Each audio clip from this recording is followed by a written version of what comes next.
connects the love of God for creation with the love of God for human beings.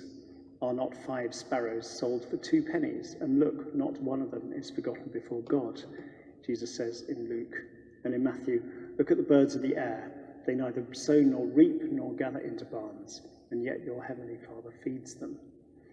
And of course, the great miracle at the beginning of the Gospel of John, the miracle of Cana, is a celebration of the physicality of the world. Jesus converting water into wine. That abundance of water has many rich meanings, but one of them is a celebration of our creation around us and what it can do and how we can enjoy very good wine, except in Lent. And there is also the sense of the underlying unity of creation. I think one of the consequences of the story of the fall is this notion that humanity is separated from creation. And we're given a glimpse of what may happen at the end times in Romans 8, when Paul writes he says, I consider that the sufferings of this present time are not worth comparing with the glory about to be revealed to us. For the creation waits with eager longing for the revealing of the children of God. For the creation was subjected to futility, not of its own will, but by the will of the one who subjected it, in hope that the creation itself will be set free from its bondage to decay and will obtain the freedom of the glory of the children of God. So there is a notion of us being divided from creation, but that there's an ideal state where we come back into that kind of great unity within the full expression of the love of God. And the New Testament also shows Jesus risen and glorious, present throughout creation, underlying the whole of creation by his universal lordship, Colossians 1. For in Jesus all the fullness of God was pleased to dwell, and through him to reconcile to himself all things, whether in heaven or on earth, making peace by the blood of the cross. So it's very, very cosmic. Christianity has this extraordinary kind of groundedness in, the earthiness of the incarnation, but also brings us into the cosmic nature of the love of God, transcendent and yet running through everything and bringing all things together. And this leads us to direct our gaze to the end of time. We're remembering that the Bible, as is often said, starts in a garden and ends in a city, but it's a different kind of city, Revelation 21. Then I saw a new heaven and a new earth, for the first heaven and the first earth had passed away, and the sea was no more. And I saw the holy city, the new Jerusalem, coming down out of heaven from God, prepared as a bride adorned for her husband. And so we look forward to a time when all will be reconciled, and when the challenges and the difficulties which we're facing so drastically at the moment will be set right, and there will be a good future. And that's the kind of Christian hope, isn't it? Faith, hope, and love abide, and the greatest of these is love. But without hope, neither faith nor love work. So why has it gone so horribly wrong? And why has it gone so horribly wrong in the past 400 or 500 years, which is kind of when you can see the rot setting in? Well, I have to say, and I'm not a Luddite, but I do have to say that I blame the Enlightenment, really, to a large extent, for all of this. Because there was a very deliberate attempt amongst people in the 14th and 15th century to take that understanding to the point where they could dominate the world, where they could dominate the earth. The notion of scientific method, and as I say, I'm not a Luddite, I think science is important, but this idea that you could use it to subdue creation became very insidious. If you look at some of the writings at the beginning of the 19th century, you can see people being very, very upfront about the way in which human progress would enable us to dominate and to subdue the world. Ironically, Huskisson, who was the man who got killed by the rocket, Stephenson's rocket, on the first steam train journey, was someone who had written 10 years before that if we really could follow our scientific method through as much as we possibly could. And there was a belief that nature could be tamed. And the significance of the conquering of Everest in the 1950s, 1951, and the moon landings were partly that they demonstrated that humanity seemed to have absolute power over the world and could do whatever they wanted, whatever we wanted. There seemed to be no limits in our ability to realize our own unimagined potential. This metaphor of triumphant progress. technology, like, for example, the sinking of the Titanic or the explosion of the Challenger in 1986, the space shuttle. But they were soon forgotten, buried under all these successful new inventions and innovations which we seem to be able to discover. And so much of that is underpinned by that translation of the word radah as dominion in the first chapter of Genesis. And we understand dominion to be the dominating rule of a king. But in fact, our understanding of that doesn't really do justice to the word as it's used in the Old Testament. It's used in Psalm 72, which was a coronation psalm for Solomon. In Psalm 72, verse 8, it says, "May Solomon have dominion from sea to sea," radah, from sea to sea. But if you go on in that psalm, you see what dominion looks like. It is this, that Solomon delivers the needy when they call, the poor and those who have no helper. He has pity on the weak and the needy, and saves the lives of the needy. From oppression and violence he redeems their life, and precious in their blood is his sight. And so the kind of dominion which we're being called to is not the kind of, I will destroy you dominion, but I will take care of the world, and I will take care of the people around me. So I've got an interpretation of Genesis 1:28 here. Be fruitful and have children, filling the earth with your life, so that you can have power to fight against everything in it that leads to death. Rule with care and fairness over the natural world, over the myriads of my beautiful creatures, every creature that is a part of this living world. So that kind of misinterpretation has given us a kind of underpinning for so much, I think, of the consequences of our own ability to understand and create. And of course, the other thing is about consumption, isn't it? Because hard on the heels of the Enlightenment came capitalism. Capitalism relies on consumption in order to flourish, and consumption is right at the root cause, right at the heart of the challenges that we're facing now. And I'm just going to read you this great story from the Gospel of Matthew. Someone in the crowd said to Jesus, "Teacher, tell my brother to divide the family inheritance with me." But he said to him, "Friend, who set me to be a judge or arbitrator over you?" And he said to them, "Take care, be on your guard against all kinds of greed, for one's life does not consist in the abundance of possessions." Then he told them a parable. The land of a rich man produced abundantly. And he thought to himself, "What shall I do? For I have no place to store my crops." Then he said, "I will do this. I will pull down my barns and build larger ones, and there I will store all my grain and my goods. And I will say to my soul, 'Soul, you have ample goods laid up for many years. Relax, eat, drink, and be merry.'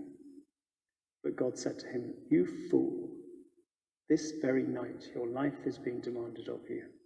And the things you have prepared, whose will they be?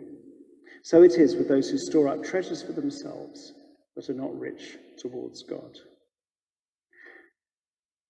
And so right at the heart of our faith is the need for us to live simply, that others may simply live.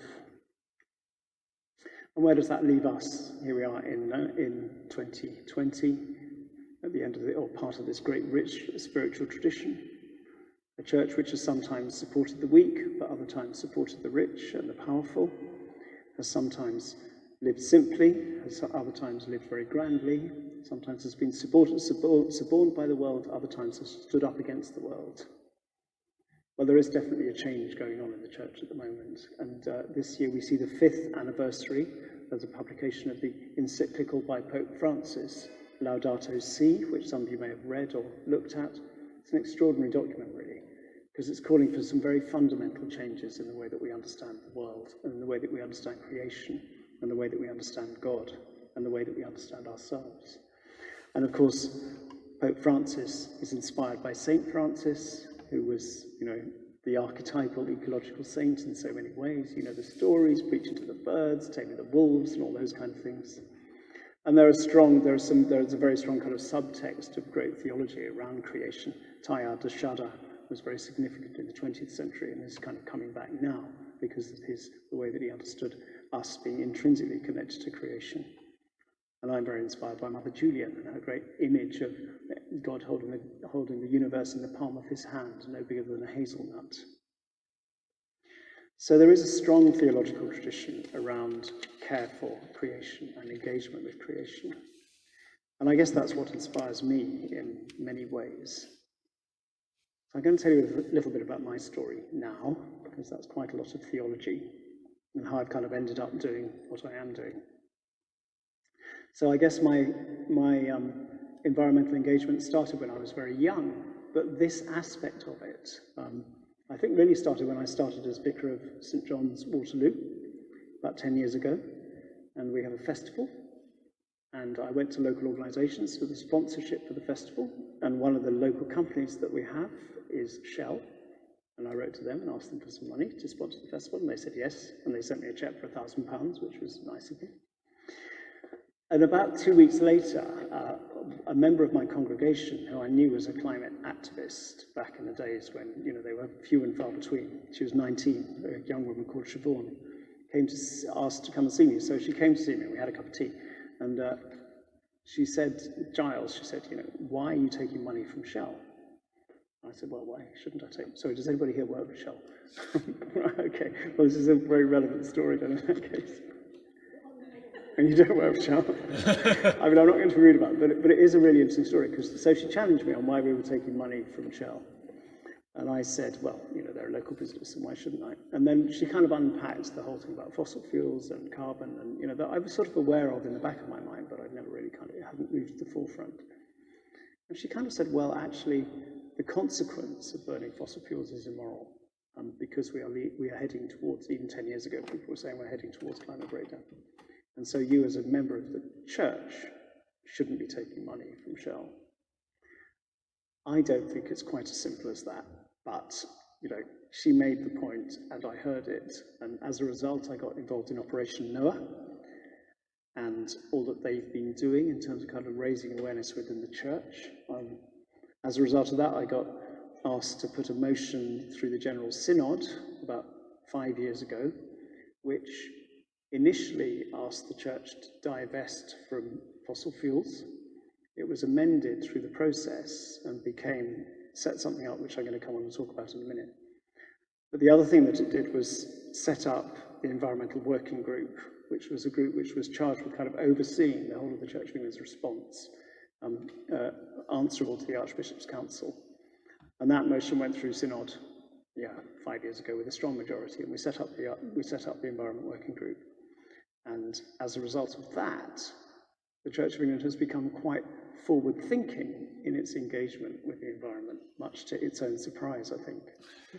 But that whole process and that motion being put through Synod was started because a 19-year-old came and spoke to me in my vicarage 10 years ago about something. So if anybody ever says to me that activism doesn't work, that it's not worth kind of doing these things that Extinction Rebellion are doing, I say, well, actually it does work. You can change things. If you put your foot on the right lever, then things can change.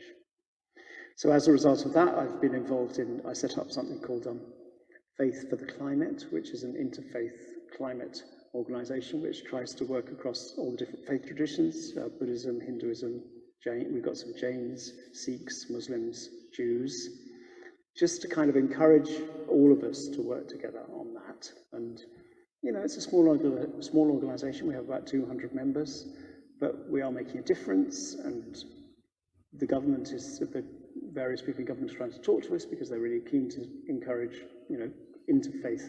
They're very keen to encourage faith engagement in climate, but particularly faith work, interfaith work. Because we're on Waterloo Bridge, we were very close to Extinction Rebellion when they blocked Waterloo Bridge, and I was already slightly involved with them. And before the first blocking of the roads, which was back in Easter last year, I'd already said that they could use St. John's a bit, but I hadn't realised that they were going to be on Waterloo Bridge. And as a result of that, we kind of opened the church to them completely. So during Holy Week last year, our church became a campsite, effectively, for Extinction Rebellion. And that was interesting too. I got some flack for that from some people, particularly when I compared members of Extinction Rebellion to Jesus, because they were prepared to be arrested in the way that Jesus was prepared to be arrested, because they knew that they had to do that in order to bring about the change that was necessary. But actually it was an extraordinary week, and to have them there in Holy Week, witnessing in the ways that they were to climate and to the importance of care for creation, many of them Christian, were quite close to Christian climate action. The week took on a whole set of new meanings which I hadn't expected. Again, Extinction Rebellion is complicated, and I'm not a kind of sort of unquestioning supporter, but I think it's important to witness to these things at the right time, and it brings a difference. And of course, the work of Greta Thunberg and the student strikes has been extraordinary, kind of raising awareness. But I guess the reason it all matters to me so much is, there are two reasons really. And the first one is that I have a kind of abiding memory of when I was about 10 or 11. And in those days, you were allowed to wander around the countryside on your own. And I can remember being on the common behind my house in West Sussex. It was called Hesworth Common. And the sun going down, and there were lots of birch trees. And the birch trees were absolutely full of yellowhammers singing. And it was extraordinary. I can just remember this extraordinary experience of lots and lots of these little yellow birds all singing in the evening as the sun went down across the South Downs. And that just, I didn't name it, but that extraordinary abundance of creation, and it was just me and the world. And if you go back there now, it's silent, and the yellowhammers have all gone. There's hardly any birds on Hesworth Common. I was there quite recently. And it's the tragedy of, of what we're doing and the loss of biomass, which really hurts. And then, of course, there's the justice and the injustice of climate change, and the fact that the people who are affected most are the poorest in our society, both here and across the world. So finally, before I ask you perhaps to talk amongst yourselves for a bit, what the church is doing now is more than it was 5 years ago. The Archbishop said last year, the Archbishop of Canterbury said, it becomes ever clearer that climate change is the greatest challenge that we and future generations face. It's our sacred duty to protect the natural world that we've been so generously given, as well as our neighbours around the world who will be first and worst affected. Without Swimit, that is around the communion, what he gets from all the provinces is that, this is affecting them all incredibly directly. And so the Lambeth Conference this year will have a much bigger engagement in these questions than it has before. But another thing that the Church of England is doing is it's being very creative about its investments. You might have heard of the Transition Pathway Initiative, or you might not have done, but this was their response really to the call to divest from fossil fuels. They said, we're not going to divest, we're going to stay in Shell and BP and Exxon, and we're going to engage with them and try and get them to realign their business model so that they are moving towards the Paris desire of keeping temperature increase to 1.5 degrees. And so they're now engaging very strongly with Shell, Exxon, BP, and all their other fossil fuel organizations. But they have also committed that if there isn't sufficient change, they will begin to divest, and they will have come out of it by 2023.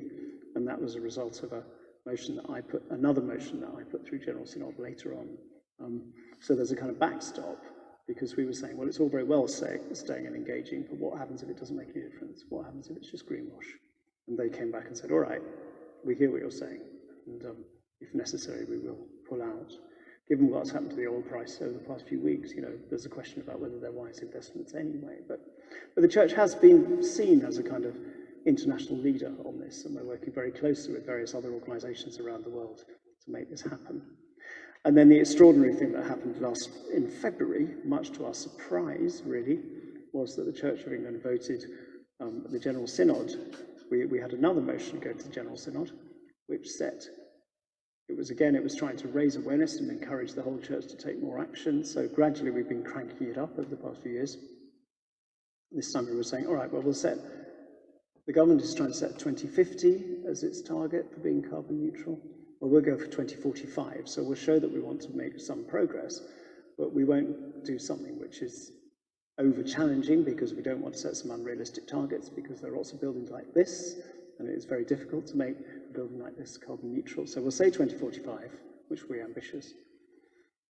Somebody else brought an amendment to the motion to set it at 2030, And we on the platform said, that's not very wise. I think Synod should be careful about this and stick with 2045. But Synod said, no, we're going to go for 2030.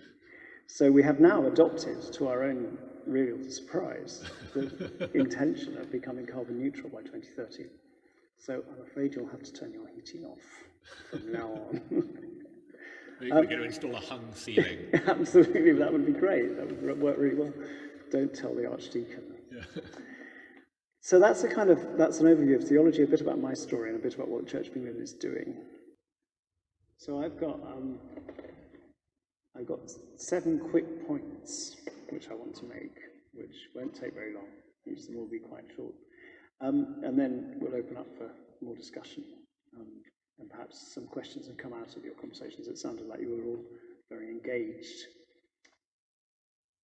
Because I think I just want to finish with a few suggestions really on kind of things that we might do to respond to the situation that we're in.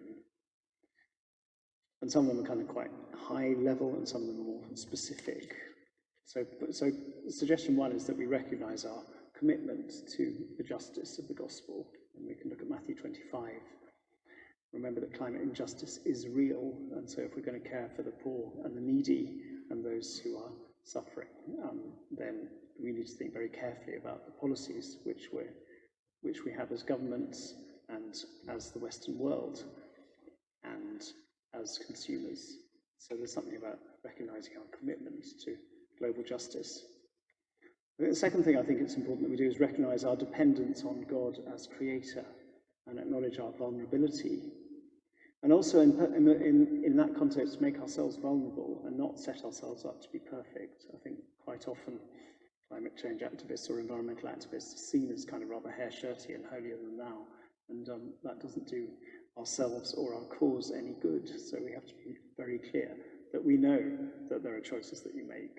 And we know that, the best way to reduce our environmental impact is to die, basically. But I think we would all agree that that's not necessarily the best way forward in other ways. So just by living, we're having to compromise. And we have to be realistic about that, so that we can't be perfect. But I think thirdly, it's important that we celebrate our codependence as members of the body of Christ and of the whole of companion of humanity. So we are all interdependent, we are all dependent on one another, and we are all dependent on creation. So we're dependent on God, on creation, in order to flourish. And we're in that relationship. And by harming creation, we're harming that relationship as we harm ourselves. I think the fourth thing that it's good to remember as Christians is that if we live well on the earth, we are living out the gospel. And, love is at the heart of the gospel. There are the 5 marks of mission, which some of you might be familiar with. The 5th mark of mission is about care for creation. But actually, it works through all the marks of mission because they're all about human flourishing. And the gospel is about human flourishing. So if we're going to live well as Christians, we need to take this seriously. The 5th thing that it's important to do is to be resilient and to expect setbacks. And when we get setbacks, not to give up. The virtue of hope is absolutely essential in what we're dealing with. Because if we were not off course every time something didn't work, or every time we saw the latest depressing statistic, we'd never want to do anything. So be resilient as we face the future. And the 6th thing I want to encourage us to do is to support one another and support those who would work with us, regardless of who they are. One of the exciting things about Faith for the Climate is seeing these amazing groups of people who perhaps wouldn't be natural fellows working together on the same issue. And the differences in our beliefs become much less important. And 7th, finally, I think it does really make a difference, our own changes. I heard you talking about plastic bags. If we make the changes, that changes the world. Some people say, well, it doesn't matter, what I do doesn't make a difference. Well, it does. It absolutely does. Reducing meat, flying a bit less, not taking plastic bags to the supermarket, whatever it is, turning down your eating by 1 degree. These things all help, because if we all do it, if 70 million people in Britain all turn their eating down by 1 degree, that's a significant reduction in consumption. And we can all wear our jumpers. And I think if we do all those things, and if we also try and put pressure on government governments around the world about changing policies, then the kind of changes that we need to make could be made. There are exciting things coming through. If we reduce our consumption of meat, that frees up land. If we free up land, then we can reforest. If we reforest, then the world becomes a better place to live. And so everything connects. And if you take right decisions, then we can change things. And so I think our story does end with hope. And for me, that if I had to take one verse out of the whole of Scriptures, and if that was the only one I was ever allowed to read again, it would be John 10:10. I have come that you might have life in all its fullness. And I think really care for creation, care for humans and other animals is really enabling people or encouraging people to flourish as human beings so that we could have life in all its fullness. Okay.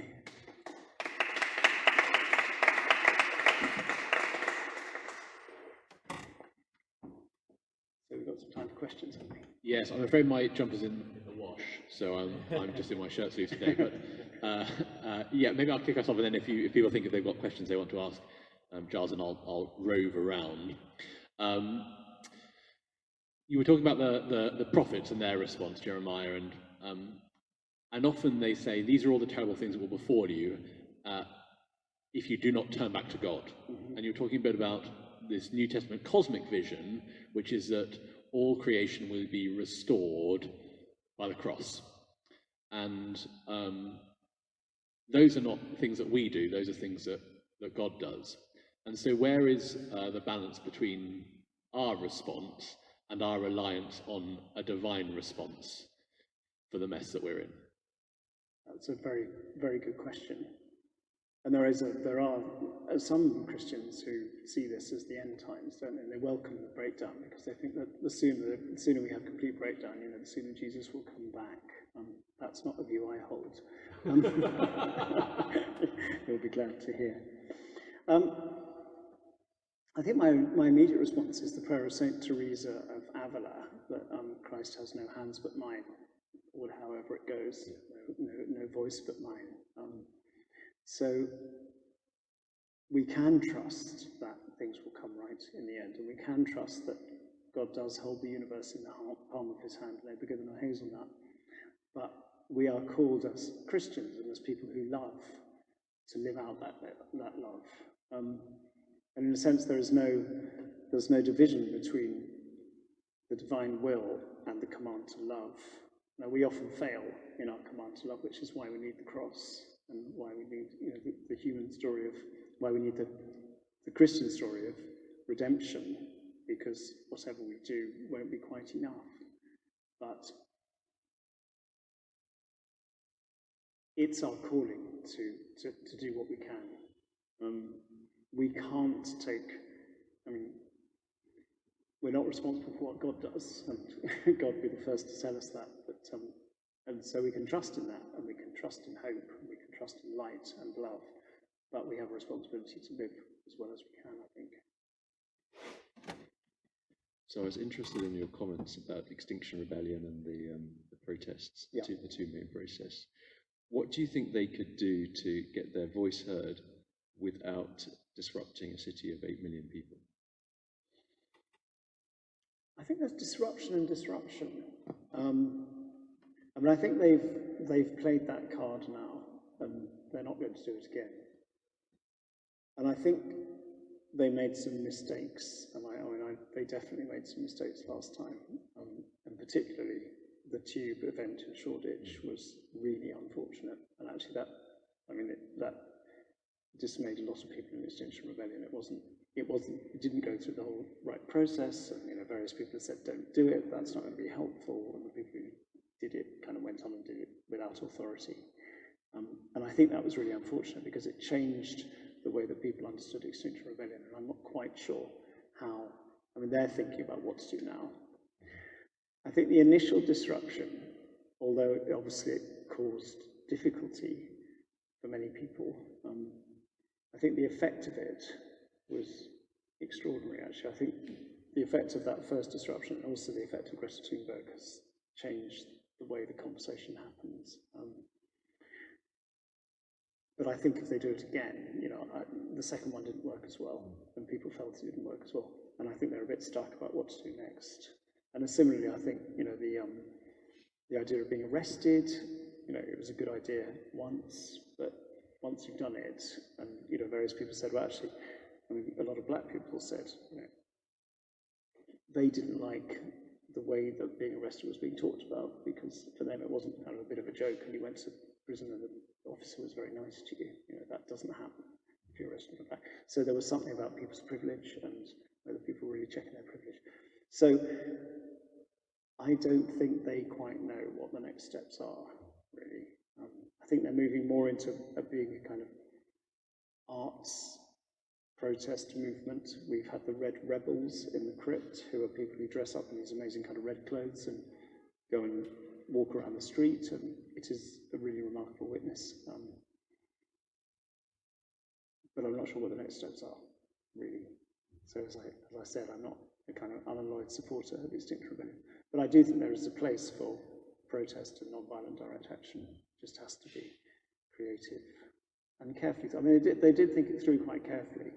So although, there was disruption, but as they said, this is nothing compared to the disruption that there will be if we don't make the necessary changes in the way that we're running our economies. Thank you very much, Giles. You can hear more from Giles at St John's on Sunday mornings, if you fancy going there instead of here.